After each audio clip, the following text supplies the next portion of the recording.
الرحمن الرحیم۔ ابتدا ہے رب ذوالجلال کے ببرکت نام سے جو دلوں کے راز خوب جانتا ہے۔ یوں ہی میٹرک کے طالب علم جو ہوتے ہیں وہ ایگزام سے فارغ ہوتے ہیں تو ان کے لیے جو ہے وہ فیلڈ چوز کرنا ان کے لیے سر درد بن جاتا ہے۔ اس حوالے سے وہ جو ہے اپنے ٹیچر سے، پیرنٹس سے یا اپنے بہن بھائیوں سے جو ہے وہ مشورہ کرتے ہیں،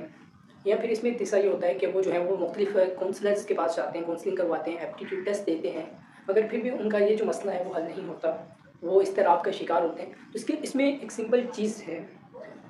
ہمیشہ وہ سبجیکٹ چوز کرنا چاہیے میرے خیال میں جو کہ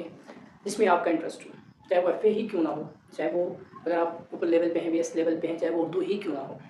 چاہے وہ انگلش ہی کیوں نہ ہو، جس سبجیکٹ میں آپ کا انٹرسٹ ہے